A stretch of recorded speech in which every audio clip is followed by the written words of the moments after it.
To call this meeting to order. Hey, how you doing? I guess I've seen it more.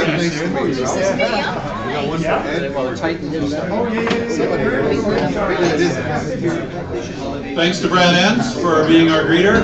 Well done. Hey, Brad. He's looking for a new home, though. Brad, since you did such a good job with that, let's let you lead "Oh Canada." Oh no! Oh God! Oh Canada, our home and native land, true patriot love, in all thy sons command. With glowing hearts we see thee rise, the true north, strong and free. From far and wide, O Canada, we stand on guard for thee. God keep our land, glorious and free. O Canada, we stand on guard for thee. O Canada, we stand on guard for thee. Well done. Much better than last week.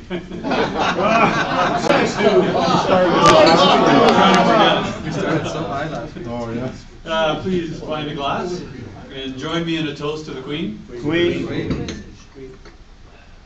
And to Canada. Canada. And to Rotary International. And Rotary International. Please bow your heads for the invocation. As we meet here today to share fellowship and food, help us remember the 6 areas of Rotary focus in our daily lives: peace and conflict prevention and resolution, disease prevention and treatment, water sanitation, maternal and child health, education and literacy, and economic and community development. Help us remember how fortunate we all are to have all of these privileges in our lives, and help us remember to do everything we can to help those in our world who do not. Amen. John Thompson, I believe you have some guests today. A couple guests here, thank you. Actually, we had a little meeting at 11 o'clock. These are people who played in my golf tournament. We're going to do 2 more years of my golf tournament. We're going to sunset it and want to get some feedback on how we can make the tournament really good for years 29 and 30. So we've got Gary Attic, who's been a long-time supporter and sponsor. Tony Lee, who's been on the selection committee for 20 years for the scholarships. And Linda Kieswetter. Neil, can I borrow your line? My first wife, Linda. So those are our guests, and we're looking forward to going to the buffet first. So.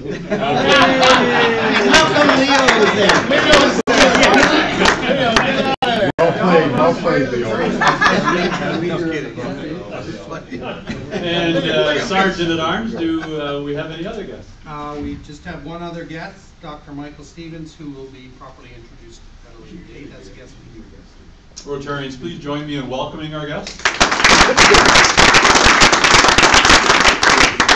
And as guests, you get to lead the rest of the group to the buffet. Still 3 seats left. Come on, Gary, quick.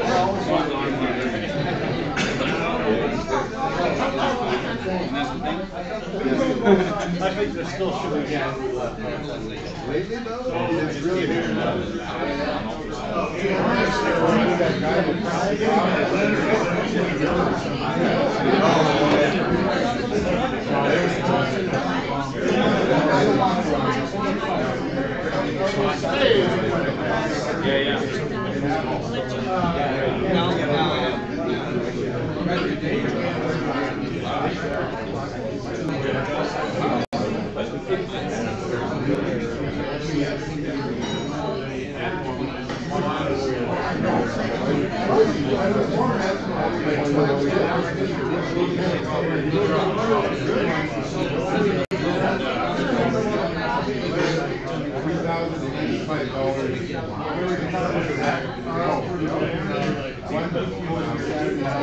if we were to get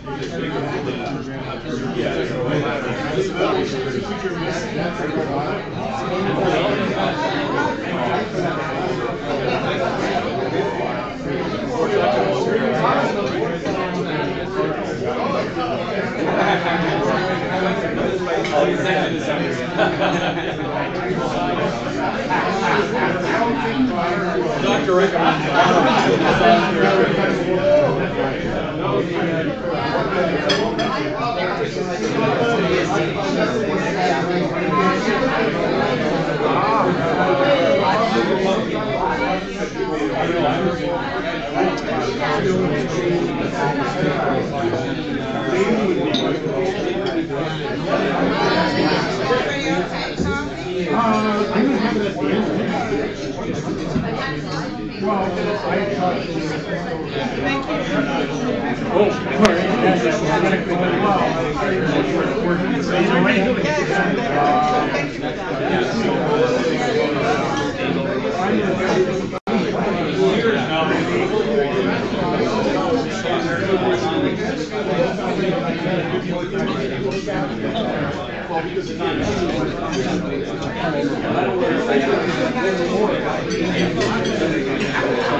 I'll just tell Tracy not to come out of my way. Not that we got a rush on it right now, but just my luck. One of these days. Hello, how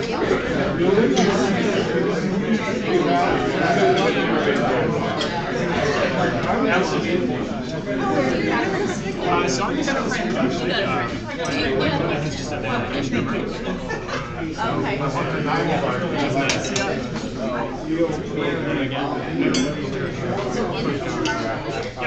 So there's a pharmacy in two buildings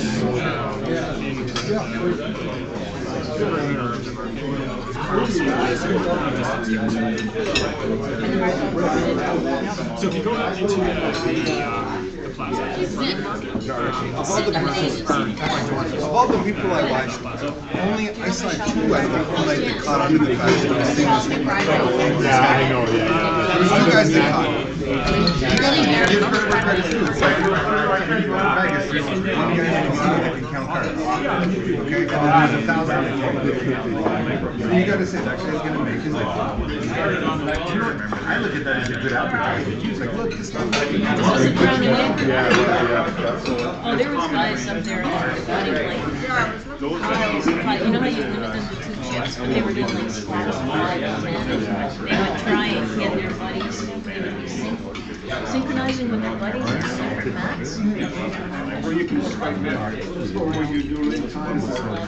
Great.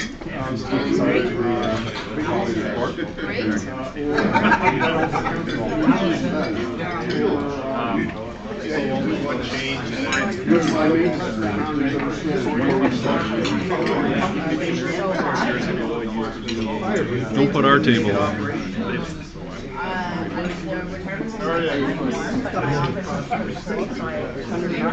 See, I didn't realize you were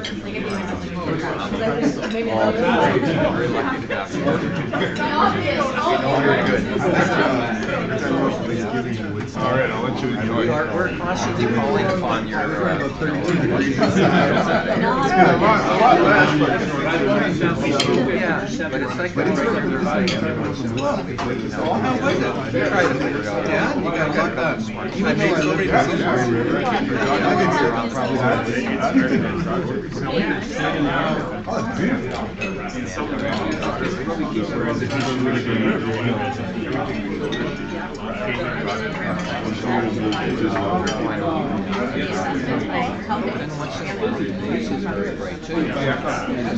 I walk in and I'm like, I'll wave at the staff.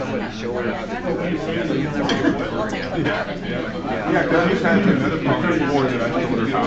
If you ever get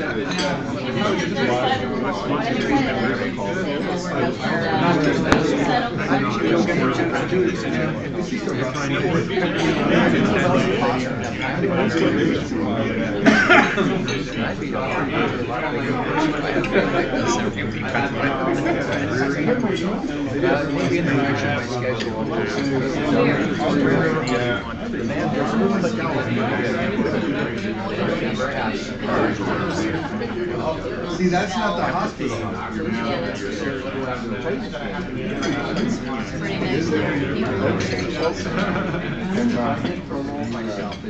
What else is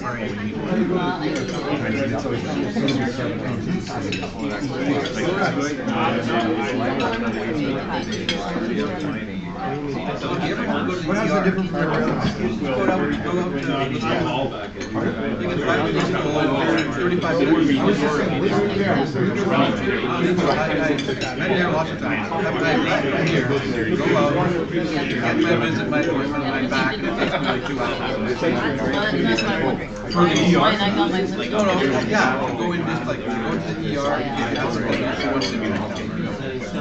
I felt really bad one time that I had some dating where I felt so bad because you get pushed in the head of all these people who were sitting there.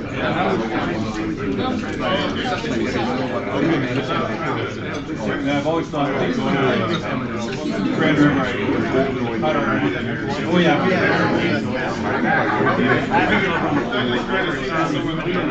In addition to regular entry, running up to the school is a nice little hospital.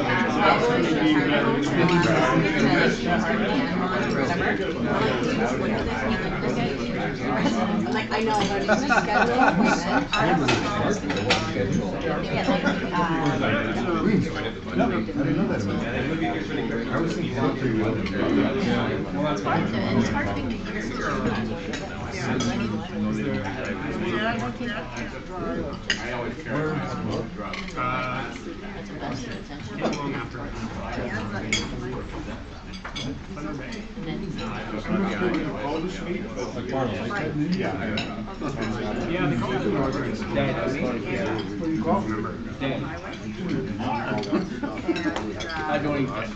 different kind of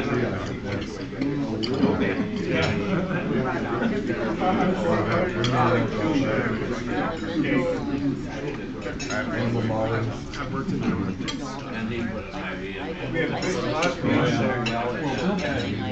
His daughter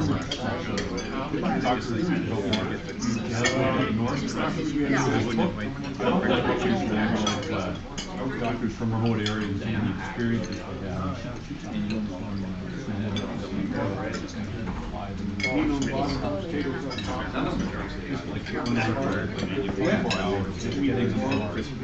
Onto a plane, stabilized, and then minus 1 year. That was one of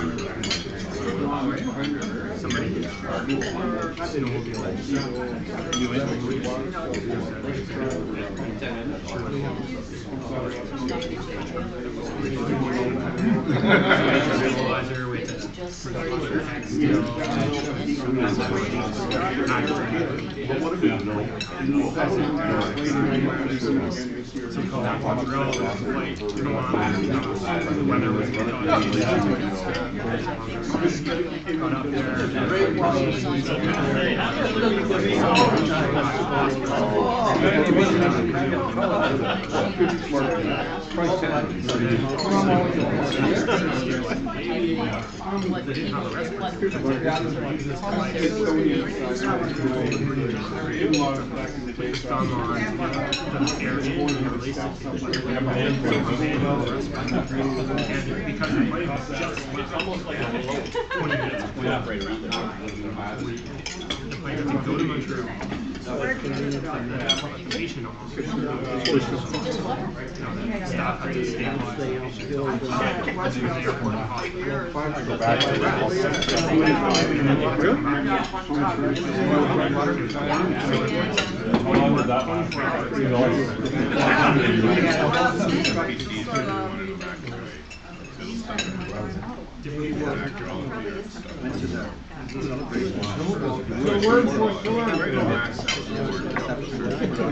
Big movement. So he moved there.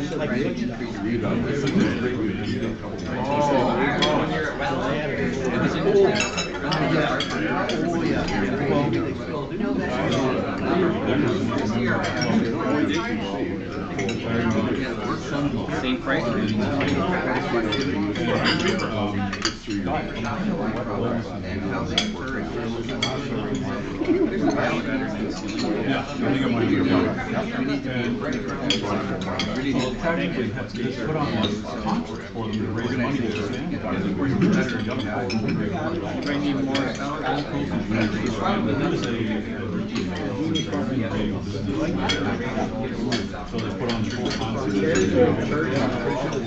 These guys otherwise.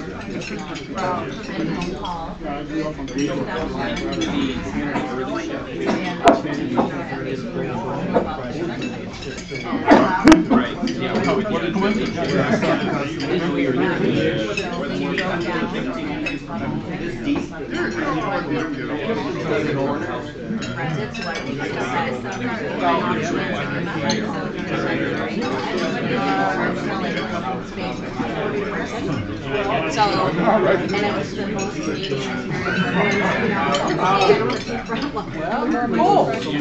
like, I think I might just wait till I get home, right? It was probably just a restaurant.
You're all happy with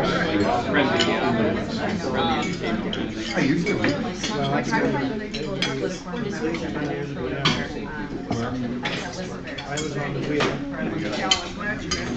Brian Turner was shot.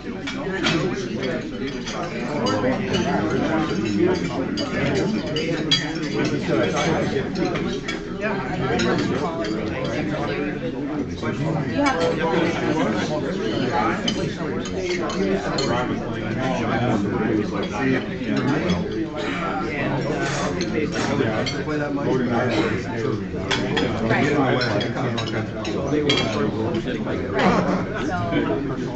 That's all they're gonna want to do. So Leo, thanks. Leo's gonna come to our meeting next week about sports. He never has any opinion. Maybe it's for the election.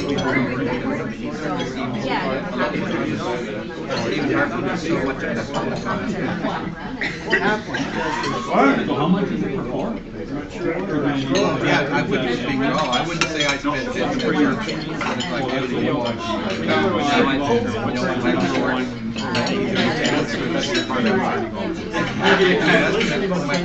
Right now.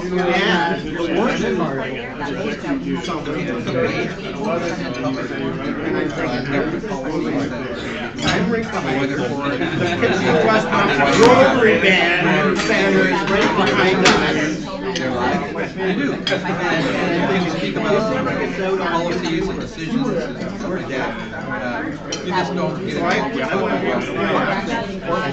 Because if you do that, you get seriously slapped.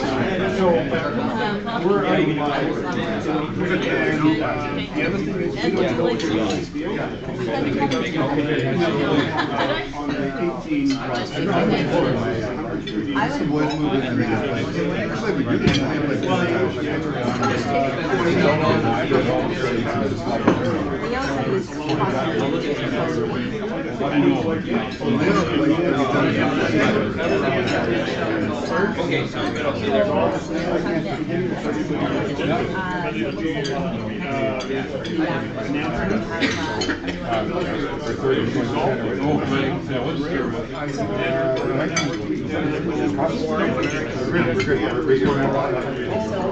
Yeah, we said 100.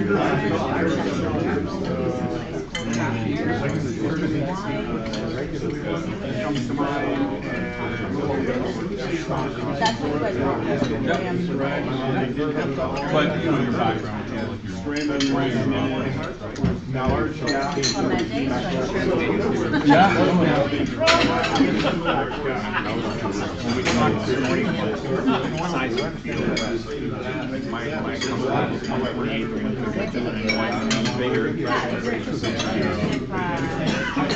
The loopholes are bad. It wasn't just that. It was also people were they were being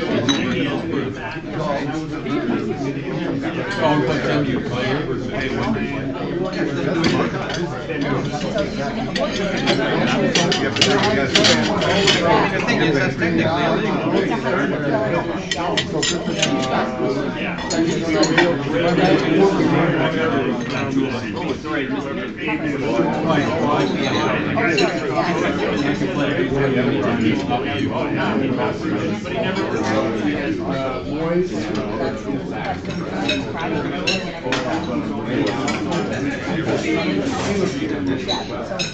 What I would like to see actually is I would like to see that simplification. We could get rid of full levels of government. Where you just said everybody pays 5%. Right off, everyone pays 5%.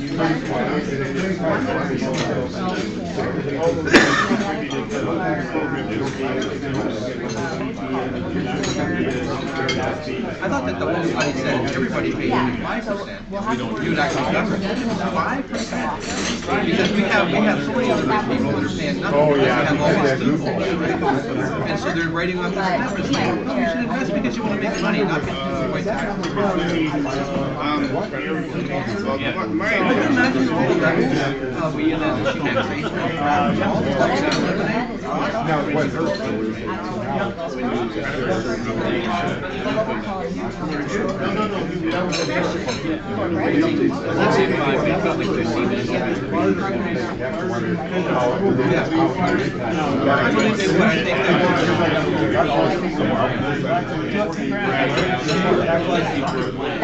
But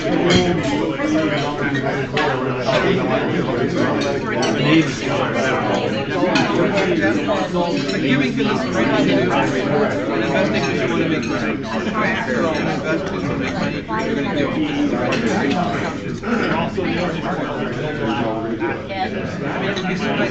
it's the thing is there's so hobbies, right? I always wonder what the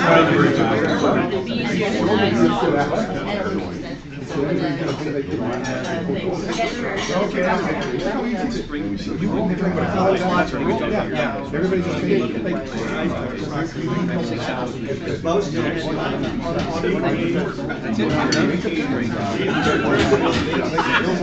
there'd be no sales tax. That's why they said they get rid of sales tax.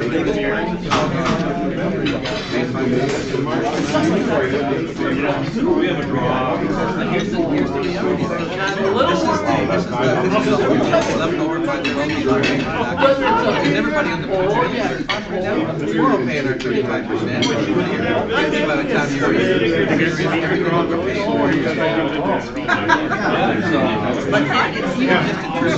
by the way,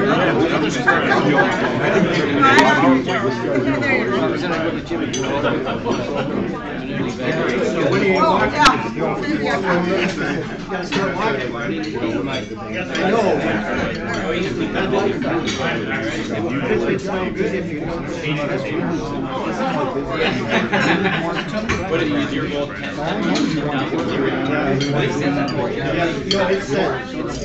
It's an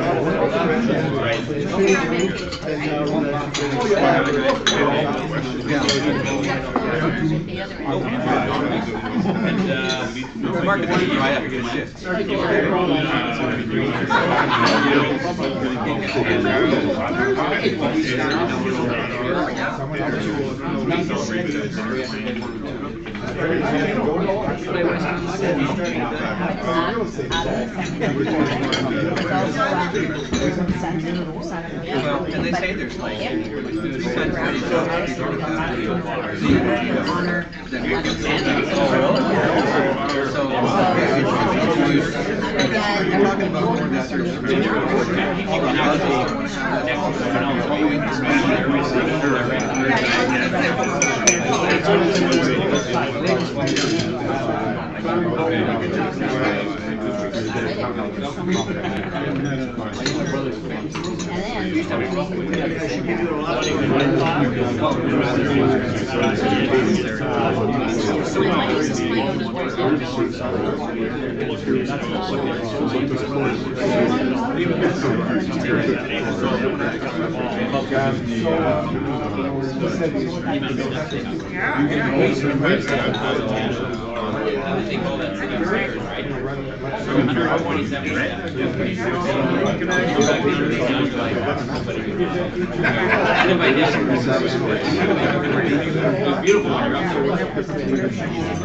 than we actually signed up for that.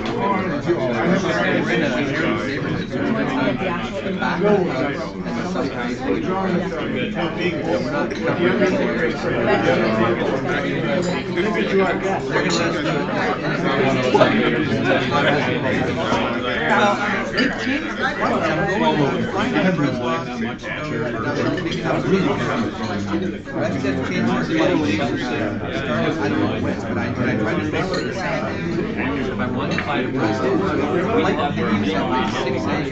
And for me, I was a major job. And if you're flying home, because it gets in at 5:45, they change it to 3:30, and if you're coming home from the hour, so that's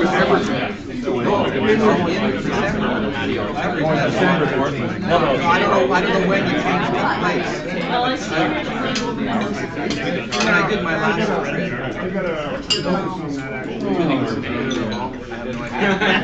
but it means it's not flight on I go out all the time.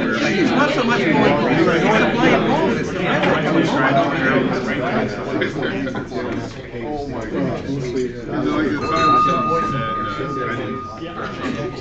As you finish your coffee, I'll run through some club business, starting with birthdays. We only have one to celebrate this week, but he's here today. Where's Doug Fisher? Not today, but Doug had a birthday this week, so happy birthday, Doug. It's all over the internet, you couldn't miss it. Facebook, everywhere. No wedding anniversaries that I could tell, and there's a club anniversary. Everton, did you know this week was the anniversary of your induction into this club? How many years? 3 years, I think. 3 or 4? 3? And we put him to work right away, fixing all the right problems. Glad to have you here, Everton. Club business. October the 24th is World Polio Day, for those of you who didn't know. Probably the best thing to do is just Google it. There's all kinds of things happening internationally about World Polio Day. So if you wanted to learn more about that, just Google it. There's all kinds of interesting stuff that's happening.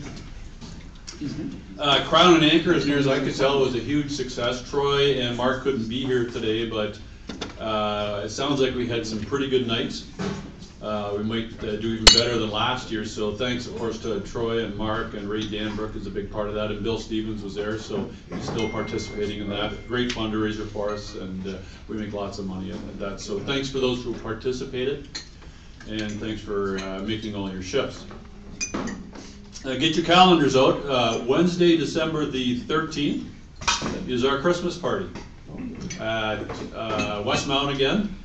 I don't recall the time, Jack. You or 6:30 in that range. Dinner time. After the golf. Yeah. Play golf if you want.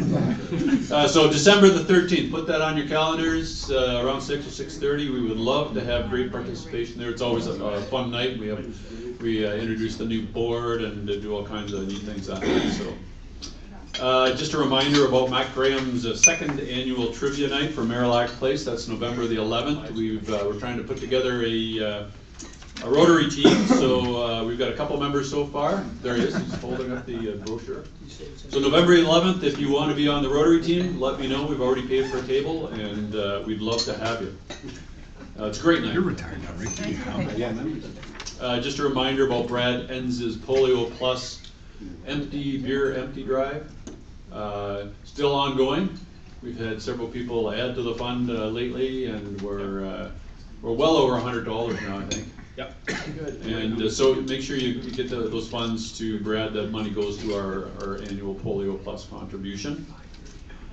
And I think that's it. Next week, we're not exactly sure what we're doing. So watch your email, and we'll let you know what's happening next week.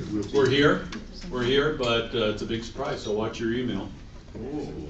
Rick, did you have anything you wanted to add? If you guys have a minute? Absolutely. Okay. You've earned the right.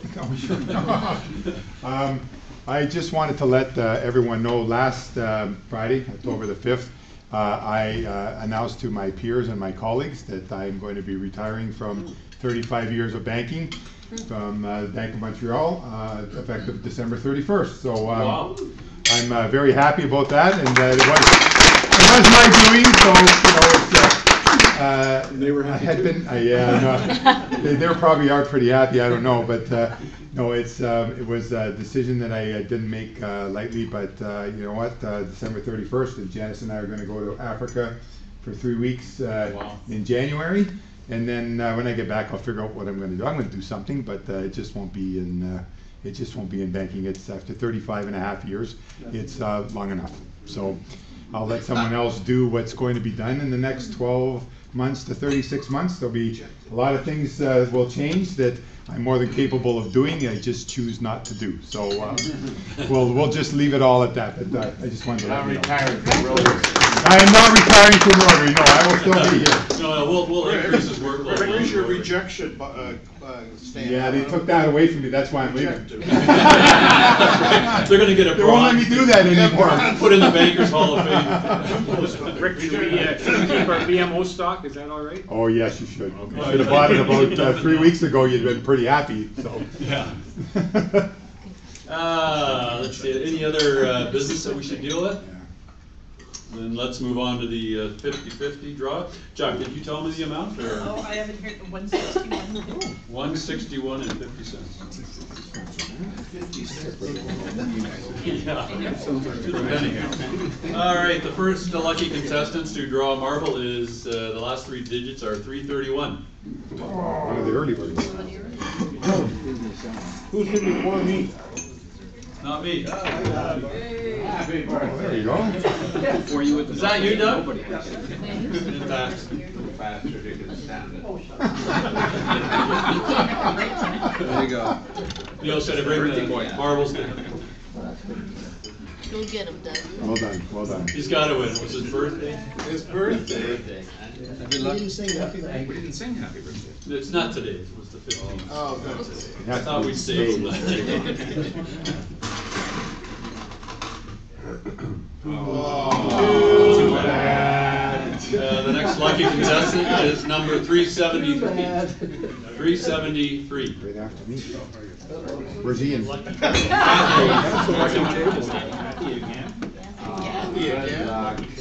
Laura's not today. Kathy again? Verification? Yep. 373.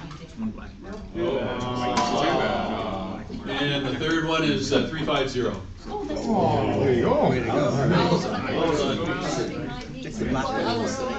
Where's he gonna trade? Winner. What's that? Where's he gonna trade? Anything I should hide your cortisone. No. Don't throw your tickets away. Oh. Dave Barth brought in several books that he's had, and apparently it's a pretty decent book. Corporate Karma, How Business Can Move Forward by Giving Back. So the holder of ticket 367 gets this copy of the book. Some retirement reading. Is that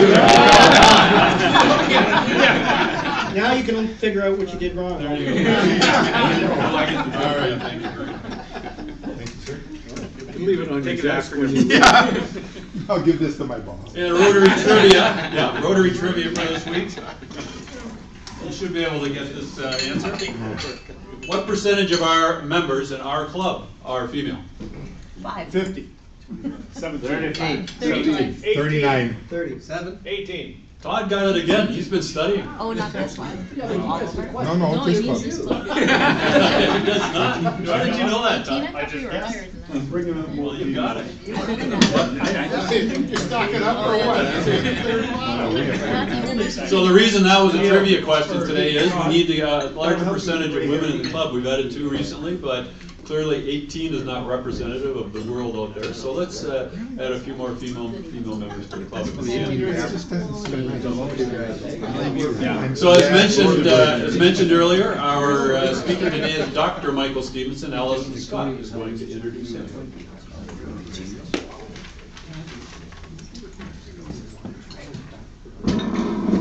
So Dr. Mike Stephenson is the founder and director of Sanctuary Refugee Health Center, a not-for-profit agency for primary care refugees in Waterloo Region.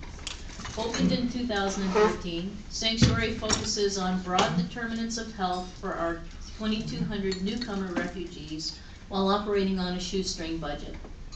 Mike was recently a recipient of the Kitchener Mayor's City Builder Award and is a member of the College of Physicians and Surgeons and received the College of Physicians and Surgeons Ontario Council Award. So please welcome Mike.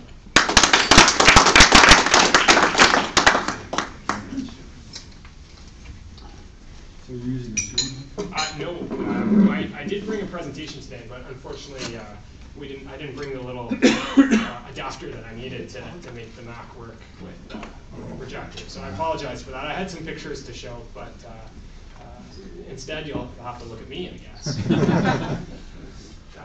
Luckily or unluckily. So I'm a general physician, family physician, and my niche that I've built over the last few years has been treatment of refugees.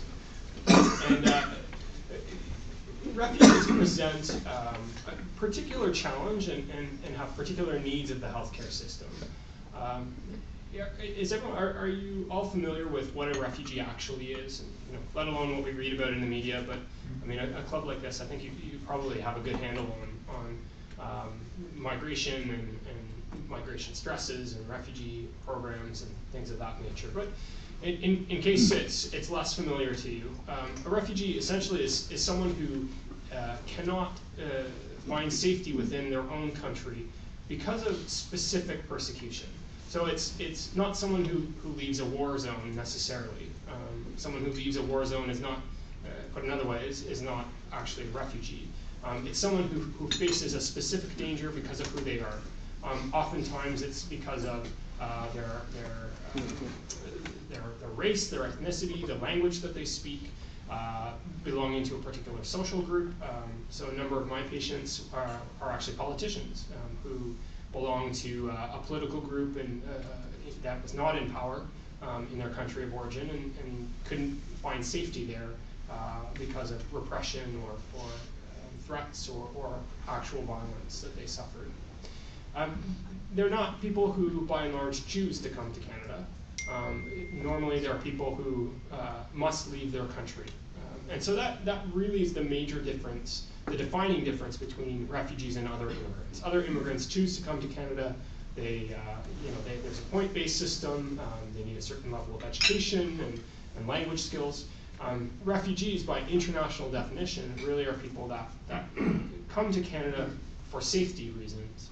And if you ask my patients, if you went over to the office and did a survey of them, pretty near 100% would tell you they would rather have stayed in their own country in safety and in peace.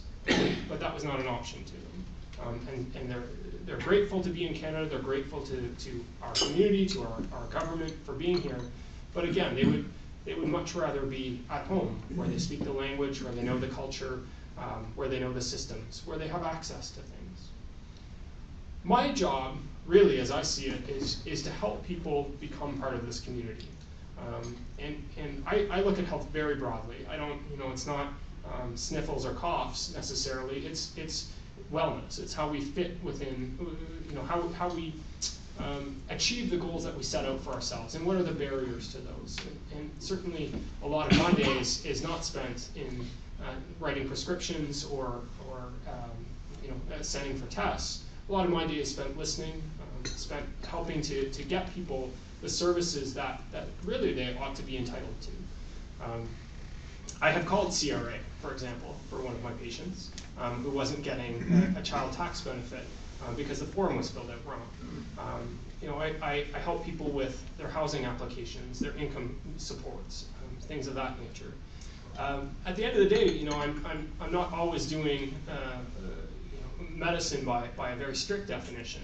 But what I hope to do is hope to get people settled and participating and meeting their goals here in Canada. All of the patients, again, if you went over and did the survey, all of the patients would tell you that they want to work here, that they want to learn English, that they want to participate, that they want to make a better future for their children.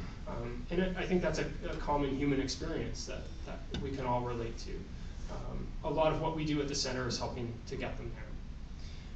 I started 4.5 years ago out of St. Mark's Lutheran Church. I used to bring a laundry basket with all my medical equipment. I would put it in my car, and on Wednesdays and Thursdays I would drive to the church and I would see people in the church library there.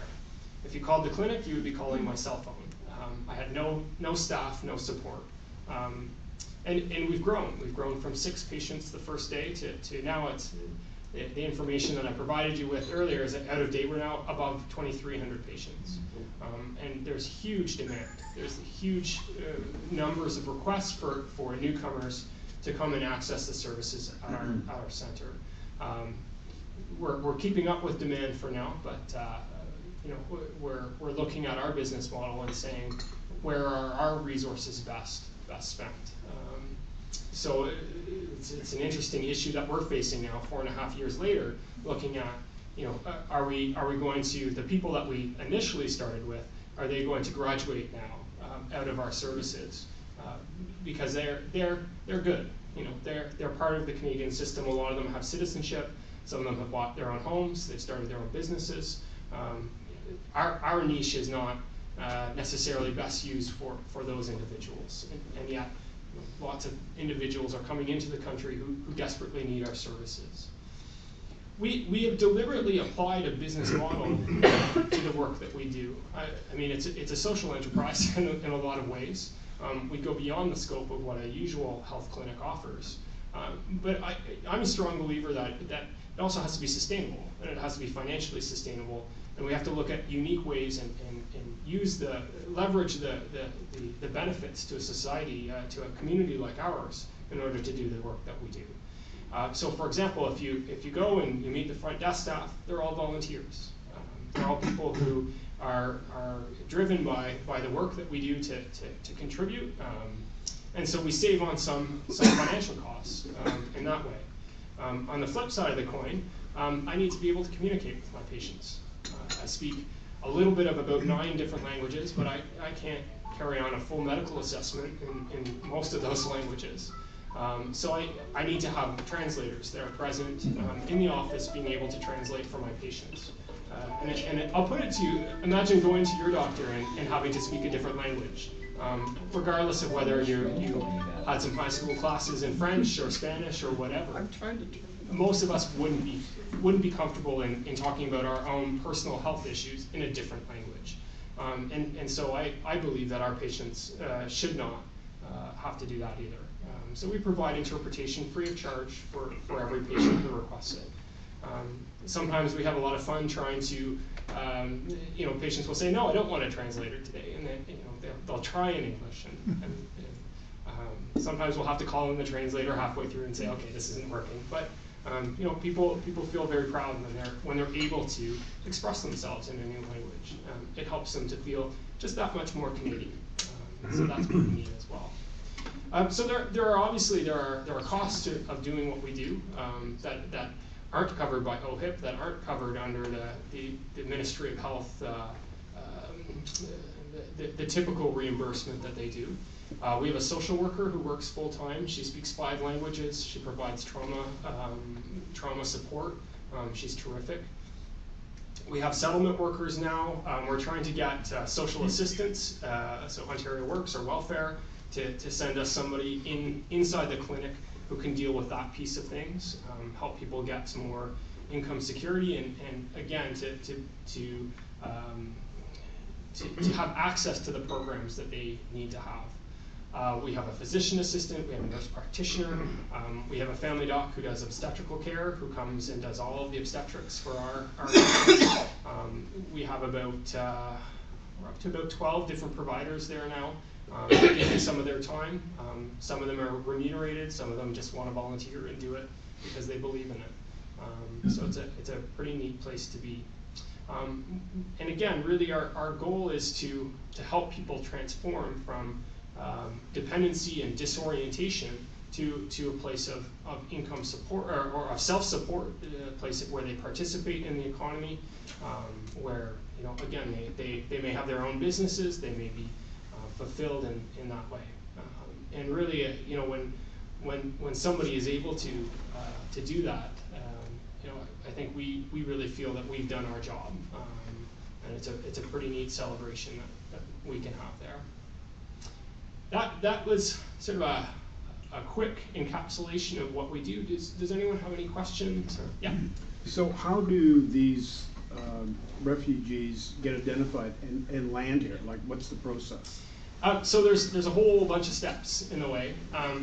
Essentially, there are 3 streams of the refugee program. The government selects some individuals, and so there'll be people in refugee situations abroad, so not in their country of origin. So for example, someone from Syria may travel to Turkey, may travel to Lebanon or to Jordan, and the government will is on the ground there and will say, oh, this is a family that has particular needs to be resettled to Canada. Often it's where there's a woman head of household or there's no male head of household. The government will select those family units particularly to come and resettle in Canada. Or when there are family members with overwhelming health needs that can't be met in a refugee situation. So we have very, very complex cases that come who've essentially had no health workup, no medical history that's known. We have families where I mean, a particularly tragic situation around the Syrian cohort. We have families where they have maybe 2 older children, 7 and 9, who are healthy and well, and then there's 2 younger children born after the war began, who receive no prenatal care, no obstetrical care, delivered who knows where, and so they'll have 2 younger children with cerebral palsy, which is a condition caused by lack of access to good health care. And so we'll have the family units where there are members who have very, very high needs for the healthcare system, and we're starting from 0. I've had adults with autism who've never been given a diagnosis. I've had all sorts of situations that individuals who have cancer, who weren't able to get health care in their refugee situation, and then come here, and we're seeing them at a stage that's very, very critical. And getting them connected to cancer care can be very frustrating in certain respects. Getting the diagnosis right, getting the tissue sample, and so on and so on and so on that the health system needs, and yet clearly this person needed care 6 months ago, let alone today. So the government selects individuals like that and says, you're right for Canada. They'll ask them, do you know anyone in Canada? Do you have anywhere in particular that you want to go? And most people say no, anywhere. And so they could end up in St. John's, Newfoundland. They can end up in Vancouver. They can end up in Nunavut, which I always think must be such a shock. Yeah, exactly. Yeah, I hope you brought your coat. About 200 to 300 every year end up in Kitchener that the government has selected and resettled. And those folks, their first point of contact is Reception House, which is another agency that we work very closely with. Some individuals end up in Toronto and they say, I can't afford to live here. And maybe they know a cousin or a neighbor who was living in the refugee camp with them, lives in Kitchener now, and so they come to Kitchener. So we have quite a number of folks in that category too. The second stream is the privately sponsored refugees. So maybe some of you were involved in sponsoring a refugee family. Individuals can do it, groups of 5, we call them. So 5 people who can show a certain level of income, can pool money together and fill out an application and can sponsor a refugee family. Or you can go through a church group or other faith group that can sort of help with some of the legwork that way. The other group is refugee claimants. So individuals who don't have official refugee status and come to Canada and ask the Canadian government to recognize them. So it's well publicized that a number of people have walked across the border from down south, particularly in Quebec and in Manitoba. Those individuals are claiming refugee status in Canada. And Canada processes their applications. They look and see, are these people fleeing general war or general abuse, in which case they would not be classified as refugees? Or is there something about their story that presents a particular danger to them as individuals, in which case oftentimes we do accept them. And so those are the kind of the 3 streams. There's some nuances in there that I won't get into. But each of those groups often has a point of contact here in Kitchener. Reception House, there's Mennonite Coalition for Refugee Support, MCC does a lot of really great work, and World Lutheran Relief does a lot of great work. And so those organizations often send us the request, can you see this family? More and more word of mouth gets out there in the communities, and people will walk into our office and say, I arrived yesterday, can somebody see me? We had an issue about 2 months ago where a pregnant woman walked in. It was her first day in Canada, and she had malaria. And had we not been there, I don't think she would have survived. She just had her baby actually last week. So that was a nice. It was a nice visit for her to come back and bring her baby back, and staff felt pretty good about that situation. Yeah. Sorry if I missed it, but you said you started at St. Mark's Lutheran Church. Mm-hmm. Where is your office located now? I'm actually just down the street now. I'm at the Kitchener Market Building. The signs still say Prior Resource Group. That's where we are. Yeah. And you also noted that you had translators and social workers working at your office. Yeah. Who's paying for those? Kudos. So I shouldn't say me only. You know, what I'm able to bill the government for the work that I do, I bill the government. No patient ever pays when they come to see me. If they don't have health insurance, they don't have health insurance. That's usually that's a mistake of the government. That's not their fault. So from what I'm able to bill, it gets redistributed across the agency. The social worker is paid for by Canadian Mental Health Association. We have an agreement with them that she's on staff. But much of the rest of the operations is paid for by me. Yeah. It sounds like you could do this till you go broke. Are you managing a practice as well as doing this? Yeah, so I have a second practice where I work, and I like to say that pays the mortgage, that keeps the kids fed and clothed. Yeah, I mean, this is, I make some income from this, not a lot, but I see it as you know, when I moved to town 4.5 years ago, no one was doing this work, and I see the difference every day. I see the difference. I see people who arrived in Canada before I set up my practice, and who never got the benefit of people helping with those health and settlement issues, and the cycle of poverty that they get into, the sense of hopelessness that they get into, is really hard for people to get out of. Really, really difficult. And when you can see people right off the bat, we can get them the access to things that they deserve. You know, we're not trying to get people things that they don't deserve. We get them access to the programs that they're entitled to, and that can make a huge difference in people's lives. Yeah. Coming here, do they, with this huge change, is there any disbelief or trust issues? Absolutely, yeah. I have seen people in my office who were tortured by doctors, and creating a sense of trust with those individuals is really difficult. You know, we have staff that speak different languages, that you know, the colors of their skin is different one to the other. Sometimes people want to, they feel more comfortable with a female provider, or they feel more comfortable with someone who directly speaks their language, and that's fine. Sometimes they feel most comfortable with me, who's clearly born in Canada, and you know, speaks. If I speak their language, I speak it very badly, and that makes them comfortable. But often there's initial sense of skepticism when they come to see me, and really it's sort of intensive work at times to build up a sense of trust, particularly with people who have been very traumatized. Yeah.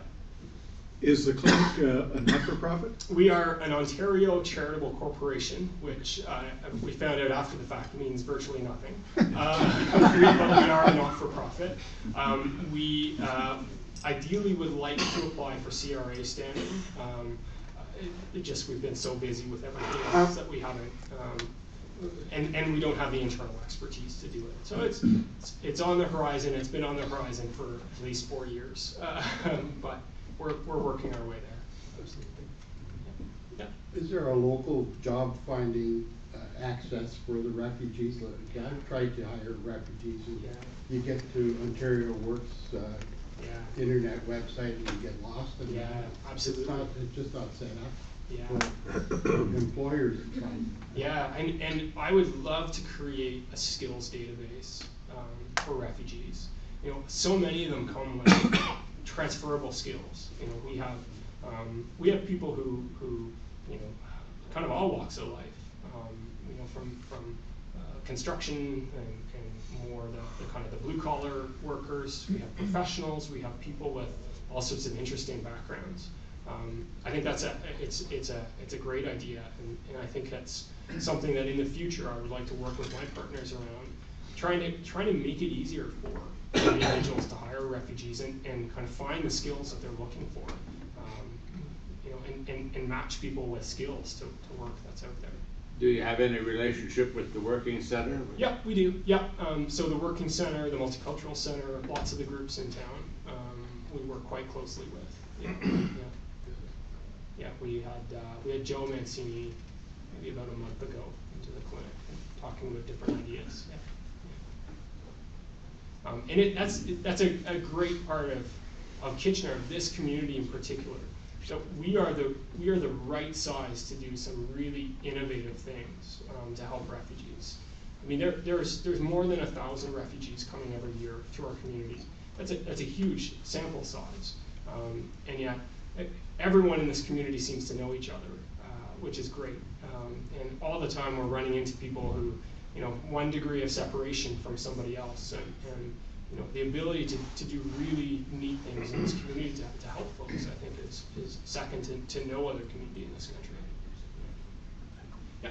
So have you had any doctors come through, like doctors who are trained overseas and are have practice here? Yeah. And would they be helpful in terms of an intermediary role? Yeah, and that's such an unmatched skill in this country is international foreign trained health professionals.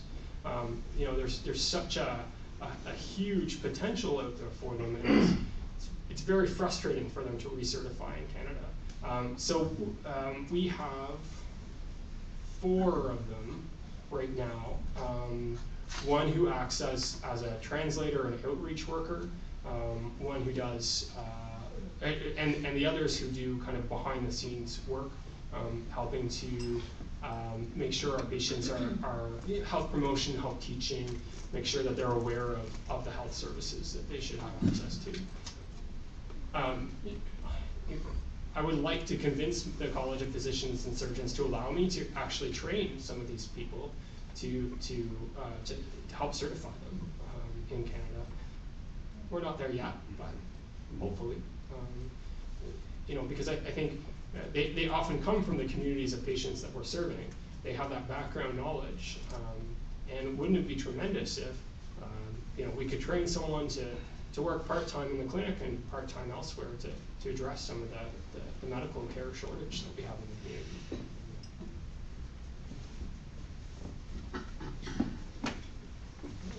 Yeah. So do you think if you got your charitable status that people in the community might actually support you financially, or other charities that are supporting refugees might be able to then provide some funding to you to run your clinic? So we do get donations already. We have, if anyone's interested, you can go to our website. We have an agreement with the Canadian Medical Foundation that people can donate to CMF on sort of an earmark it for us, and then they'll transfer the fees to us essentially. People have also donated to us just not wanting a tax receipt, so that's certainly possible as well. I think donations remains a part of what we do. I think part of our job is also to convince government that what we're doing is valuable, and obtain more sustainable funding for the core of our services that way. Yeah. So speaking of that, government, at what levels have you talked to MPs, MPPs? Oh, absolutely, yeah. Locally? The answer is every level we've talked to. Okay. And generally the response has been? People are very positive. People see the value in what we do. We've spoken to MPs, MPPs, we've had both mayors, we've had the regional chair, we've had city councilors in. We've sent information to the previous federal health minister, the current immigration minister. The bottom line is really, part of the complexity of the issue is that refugees fit in 3 different levels of government. There's the federal issues, there's the provincial, the health issues, and there's the local issues.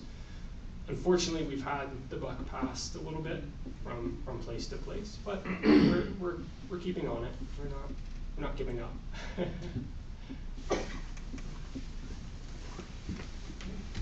There's no more questions. If you would remain here, Michael, John Thompson is going to officially thank you. Front of you Oh, here, sure. Michael? Yeah. Should I go? Sure, that's good. So thanks very much, Michael. I think you pointed out in hearing this story just how fortunate or blessed we all are in this room when we consider ourselves Canadians, and what a great country we have that allows us to do things like this. Your definition of a refugee and the difference between that and an immigrant and a claimant was helpful for me in understanding a little bit more of the system. And I guess we've all heard people say, well, I'm just a helper, I'm just one person, and you might even say, you know, I'm just one doctor, but you're much more than a doctor from what I hear from all the hats that you wear in helping these people. So, and on a final note, you said trust is something that, you know, these people have to face, and to me, one thing, you look very, very young, first of all, but you look very, very trustworthy. So on behalf of our club, I'd like to present you with a certificate. What we do is make a donation that is going to help in the restoration of eyesight of a 22-year-old male named Jonathan from Kenya, and that'll be done in your name. Thanks very much.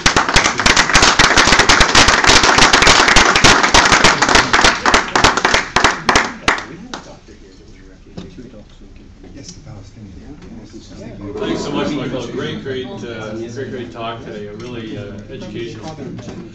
If there is nothing else for the good of Rotary, Judy has parking passes if you're in the parking lot. Meeting adjourned. We should dig up the information.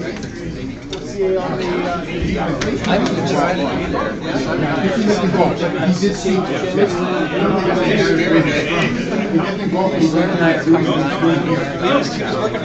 see.